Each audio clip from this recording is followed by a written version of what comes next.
A gente tem um caso interessante que ele teve 2 incêndios no mesmo prédio. O primeiro incêndio deles tomou o apartamento inteiro. Depois de implantado, uns 6 meses depois de implantado o AVCB, teve o segundo incêndio.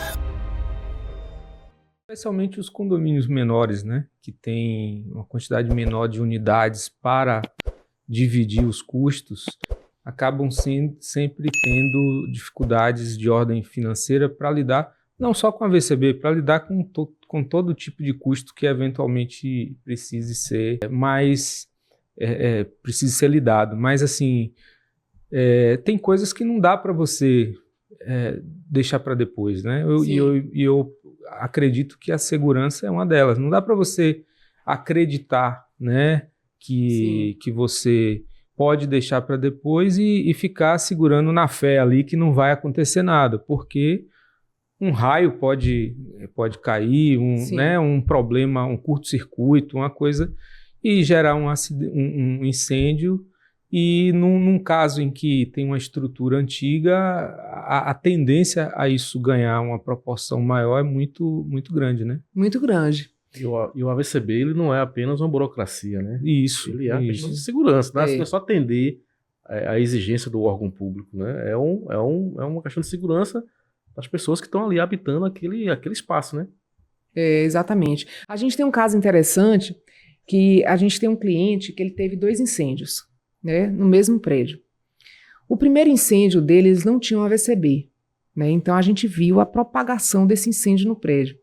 O primeiro incêndio deles tomou o apartamento inteiro, né? O hall do apartamento ficou muito danificado. Teve diversas avaliações nas lajes superiores do prédio, por conta do fogo. E depois desse incêndio, o prédio fez a regularização, né? Fez todo o processo, projeto, adequação. E depois de implantado, uns 6 meses depois de implantado o AVCB, teve o segundo incêndio, né?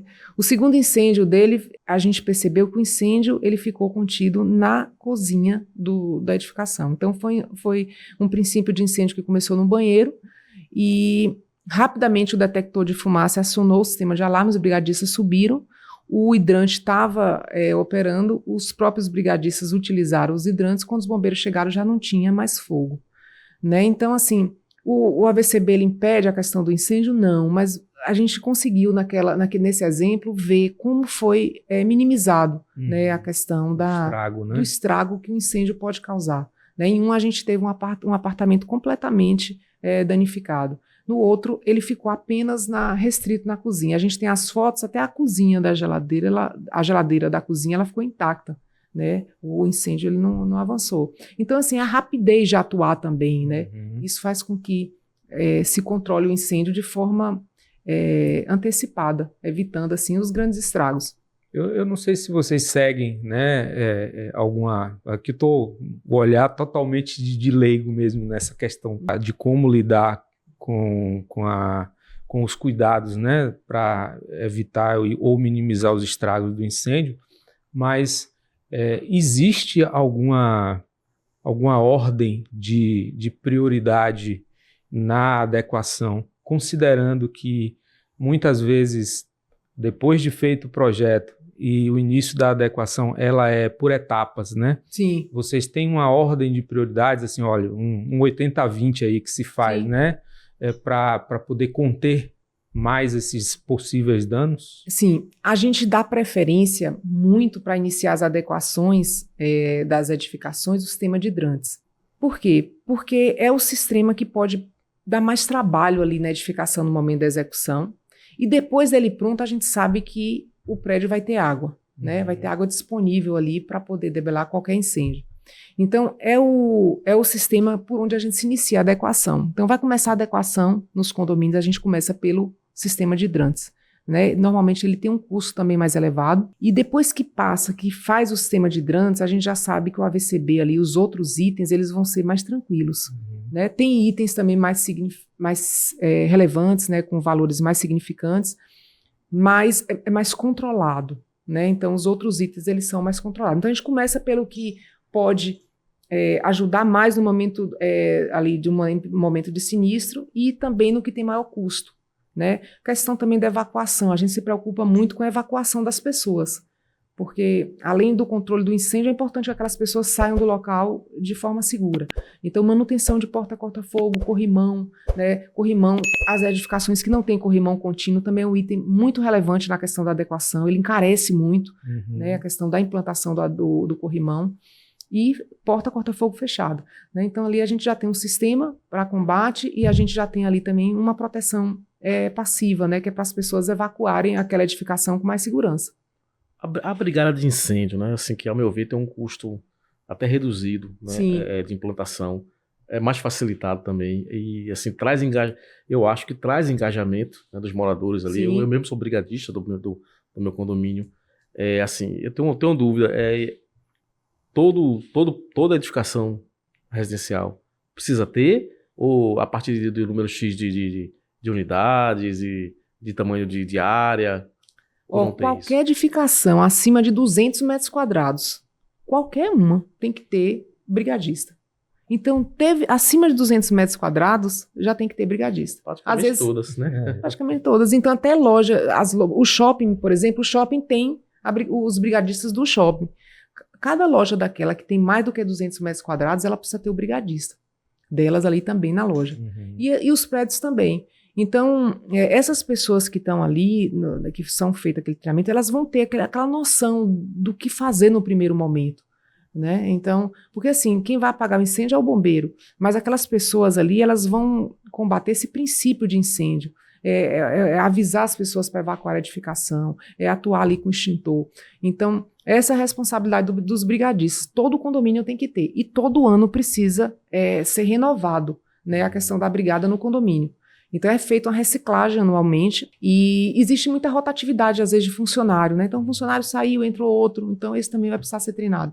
Então, todo ano, na renovação do AVCB, renova a brigada também. A brigada é só funcionário ou é necessário mesclar com moradores?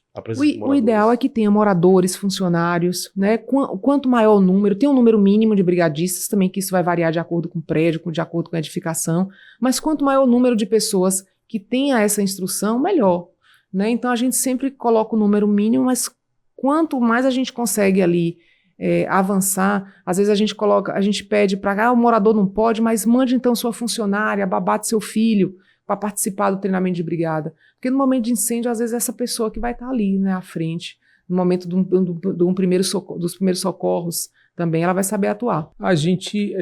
Eu percebo que a gente não tem como cultura, né, o treinamento para, eu não digo nem de brigadista em si, mas da população em geral, treinamento de como agir em caso de incêndio.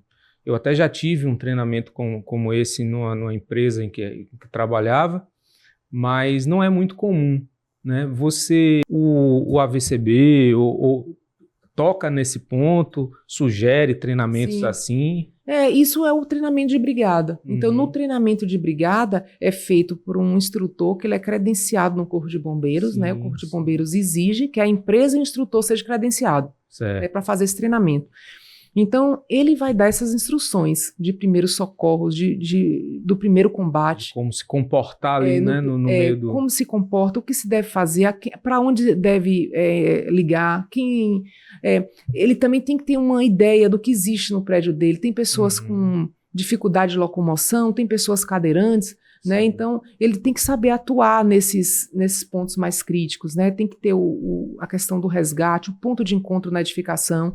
Então, tudo isso é passado no momento da brigada. Na adequação do condomínio, a gente deixa muito a brigada para ser o último item. Por quê? Porque todos os equipamentos vão estar operantes. Então, naquele condomínio já vai ter sistema de alarme, já vai ter sistema de hidrantes. Então, no momento da brigada, eles vão utilizar os equipamentos do próprio prédio para poder estar atuando como se fosse realmente um incêndio, né? Então, e saber onde é que tem ali as dificuldades, onde é que tem a pessoa que tem uma dificuldade de locomoção, em que andar mora uma pessoa mais idosa, né? Então, esse treinamento ele é feito na própria edificação com os sistemas de lá. Então, depois que a gente termina todas as adequações, faz o treinamento de brigada para selar, né, que ali está tudo ok. Funcionando. Após isso aí, a gente chama o bombeiro para vistoria. Na prática, quais são os principais desafios que você enfrenta? Por exemplo, tem condomínios que não têm planta. as plantas da edificação. Sim, sim. Então, assim, são grandes, vem Rio, os desafios. Edificações mais antigas, maior. Então, quanto mais antiga a edificação e mais alto o prédio, maiores são as dificuldades, né? Então, a gente começa por aí. São prédios que eles não têm nenhum registro de regularização da edificação. Então, a gente precisa fazer cadastro arquitetônico, muitas vezes, da edificação, né? Ou então precisa recorrer aos órgãos, SUCOM, os órgãos da prefeitura, cartórios, para se buscar algum documento que comprove para o bombeiro que aquela edificação ela foi construída naquela época, lá atrás, e que ela foi regularizada, né? Então, o bombeiro exige isso também. Então, os maiores desafios estão nessas edificações. Até porque algumas foram construídas antes da legislação de 1980, que se exigia hidrante, escada enclausurada. Então, para se adequar a essas edificações, a gente tem uma dificuldade muito maior.